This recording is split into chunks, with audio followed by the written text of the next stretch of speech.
The world went silent. Not the peaceful kind of silence. The smothering kind. The kind that presses against your eardrums until you realize you're buried under 6 feet of snow, and the car above you is slowly sinking. Jennifer and Michael Stolpa couldn't move, couldn't see. The windows were black with ice. The engine had died hours ago. Outside, the wind screamed at 90 miles per hour. Inside, their breath was freezing midair. It was December 1992. The blizzard wasn't supposed to hit this hard. They'd left the main road to avoid traffic.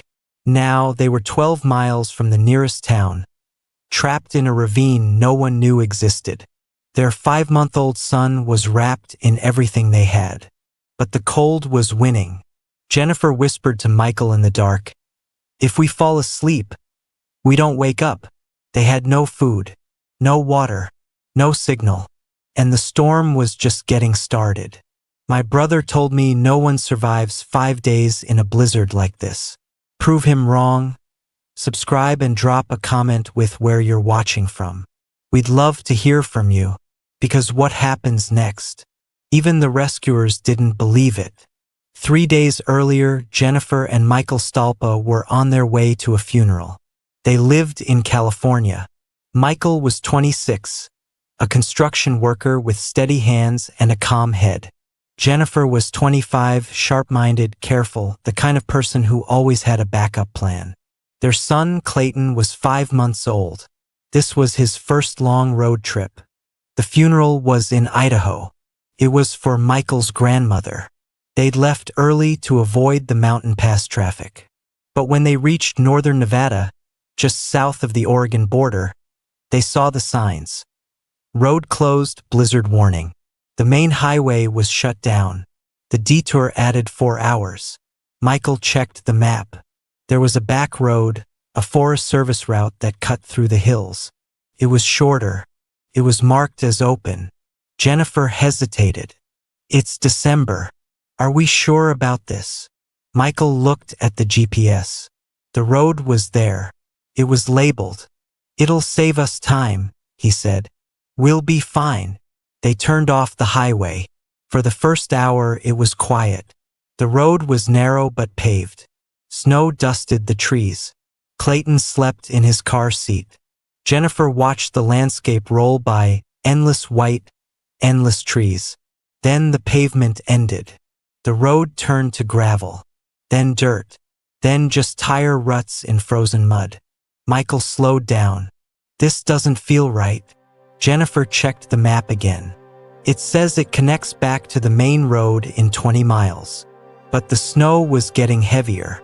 The windshield wipers could barely keep up. The ruts got deeper. And then, without warning, the road just stopped. Not a dead end. Not a turnaround. It just faded into a field of snow.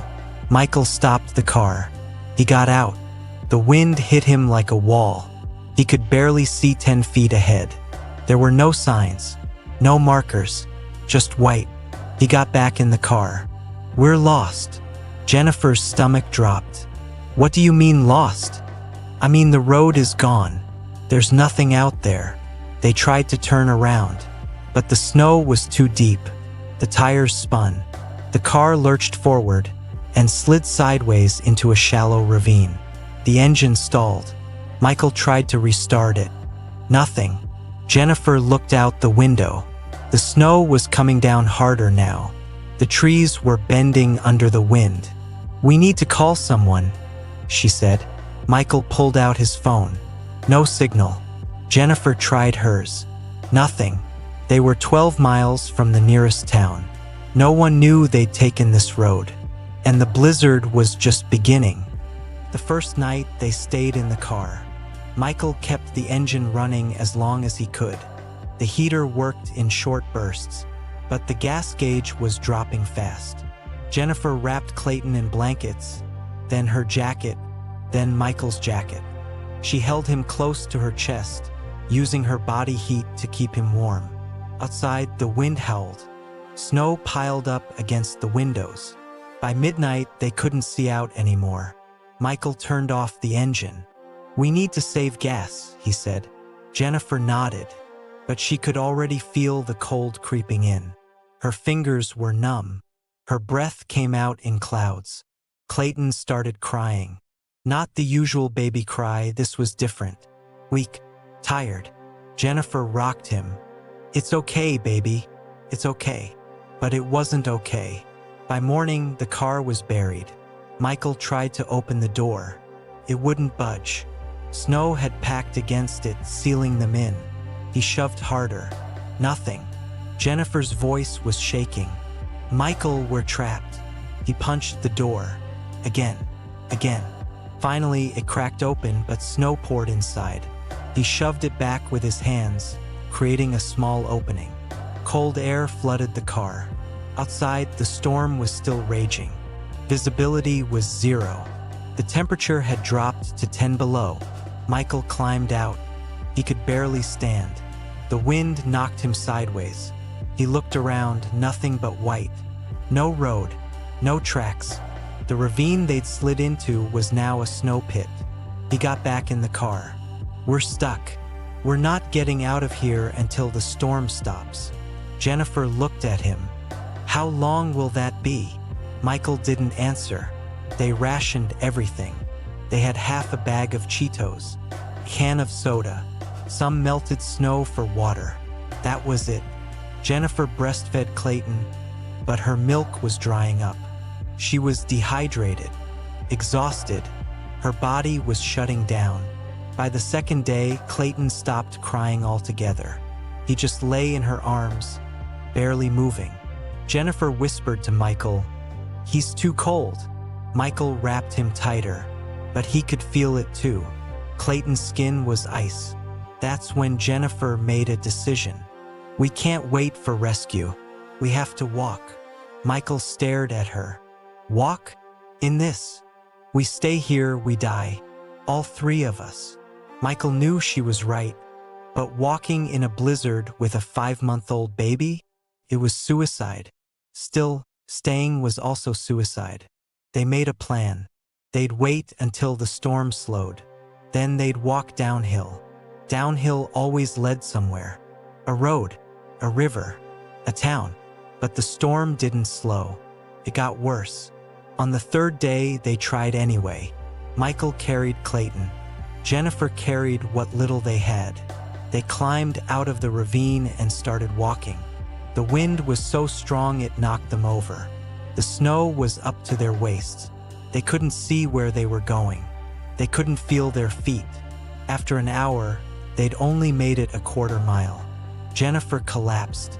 I can't do this." Michael pulled her up. "We keep moving. We don't stop." But Jennifer was crying now. "Michael, I can't feel my legs." He looked down. Her boots were soaked through. Her jeans were frozen solid. She had frostbite. Michael made a choice. "We go back to the car." Jennifer shook her head. "No, we keep going. We'll freeze to death out here. We go back. Now." They turned around. But in the whiteout, they couldn't find the car. They wandered for another hour. Jennifer was stumbling. Michael was carrying Clayton in one arm and holding Jennifer up with the other. Finally, Michael saw something. A dark shape in the snow.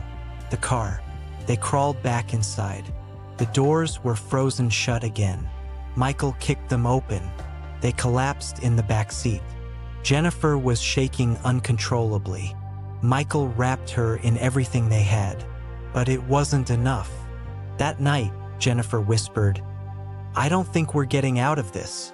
Michael didn't answer, because he was starting to think the same thing. By the 4th day, they stopped talking. Not because they were angry, because they didn't have the energy. Jennifer's lips were cracked and bleeding. Michael's hands were black with frostbite. Clayton was barely responsive. His eyes were half closed. His breathing was shallow. Jennifer held him against her chest, but she had no warmth left to give. Michael tried to start the car again. The battery was dead. He tried to dig out the tires. The snow was packed like concrete. He tried to signal for help. He flashed the headlights, honked the horn. But no one was out there. They were alone. Jennifer looked at Michael. If something happens to me, you take Clayton and you go. You leave me here. Michael's voice was hoarse. Don't say that. I'm serious. You leave me. You save him. Michael shook his head. We all make it out. Or none of us do. But Jennifer wasn't sure anymore. She could feel her body failing. Her heart was beating too slowly. Her vision was blurring. She was hypothermic. She looked at Clayton. His face was gray. That's when she realized. If they didn't do something now, he would die in her arms. She turned to Michael. You have to walk. Now, without me. Michael's jaw tightened. I'm not leaving you. You have to. Take Clayton. Walk downhill. Don't stop. Don't look back. Michael stared at her. He knew she was right, but he couldn't do it. He couldn't leave her. Jennifer grabbed his hand. Michael, if you don't go now, we lose him. All of us. Michael looked at Clayton, then back at Jennifer. He made his choice. He kissed her. I'll come back for you. I swear. Jennifer nodded, but she didn't believe him. She knew she'd never see him again. Michael wrapped Clayton in every blanket they had. He stepped out into the storm and disappeared.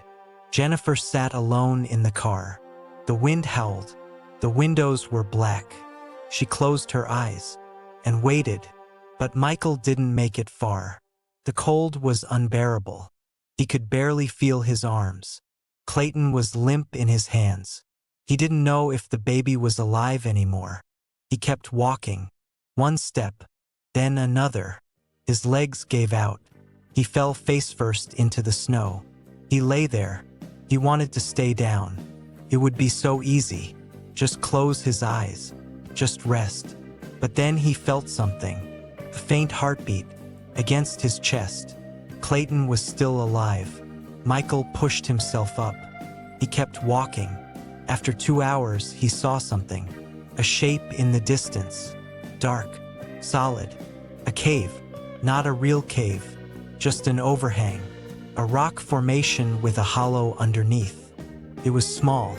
Barely big enough for 2 people. But it was shelter. Michael crawled inside. He set Clayton down. He packed snow into the entrance to block the wind. Then he lay down next to his son and wrapped him in his arms. They stayed like that for hours. Michael drifted in and out of consciousness. He didn't know if he was dreaming or dying. But at some point, the wind stopped. Michael opened his eyes. The storm had passed. He looked outside. The sky was clear. The sun was rising. He could see for miles. And in the distance, smoke. A chimney. A house. Michael carried Clayton through the snow. His legs didn't work anymore. He dragged himself forward, inch by inch. His hands were black. His face was frozen. But he didn't stop. The house was 3 miles away. Took him 4 hours to reach it. When he finally got there, he collapsed on the front porch and pounded on the door. An older man opened it. He took one look at Michael and shouted for his wife. They carried Michael inside. They pulled Clayton from his arms. The baby wasn't moving. The woman felt for a pulse. He's alive, she said. Barely. They wrapped Clayton in warm blankets. They gave Michael hot water. They called 911. But Michael kept saying the same thing. My wife. She's still out there. You have to find her. The rescue team launched immediately. But the problem was, Michael didn't know where the car was. He'd walked for hours in a whiteout. He'd lost all sense of direction. He couldn't describe the location. He couldn't even remember which road they'd taken. The rescuers searched for 2 days. Helicopters, search dogs, ground teams, nothing. Jennifer was gone. But on the 6th day, a helicopter pilot saw something. A faint reflection. Sunlight glinting off metal. He flew lower. It was the car. He radioed the ground team. I've got something. 12 miles northwest of the main road. It's buried. I don't know if anyone's inside. They dug through the snow. They pried open the door. Jennifer was inside. She was unconscious. Her body temperature was 86 degrees. She should have been dead, but she was breathing. They airlifted her to the hospital. She woke up 3 days later. Michael was sitting next to her bed, holding Clayton. She looked at him. "You came back." Michael smiled. "I told you I would." Jennifer spent 2 weeks in the hospital. She lost 3 toes to frostbite. Michael lost parts of 2 fingers. Clayton survived without any permanent damage. The doctors called it a miracle. 5 days. Temperatures as low as -15. No food, no heat, and all 3 of them lived. But here's the part no one talks about. The road they took didn't exist. When investigators went back to retrace their route, they couldn't find it. The GPS coordinates led to nothing. The map they'd followed showed a road that had been closed for 15 years. Some people say it was an old logging trail. Others say it was a glitch in the GPS system. But the Stolpas swear they followed signs. Real signs, road markers. And yet, no one else has ever found that road. Jennifer and Michael moved back to California. They never drove through Nevada again. Clayton grew up healthy, but he has no memory of those 5 days. Every year, on the anniversary of the blizzard, Jennifer lights a candle. Not for them, for the people who didn't make it, because they know how close they came. The question no one can answer: if the road didn't exist, how did they end up there? Only a certain kind of person stays for stories like this. The kind who understands that survival isn't luck. It's will. Subscribe so you don't miss the next one. Because some stories don't just survive. They refuse to be forgotten.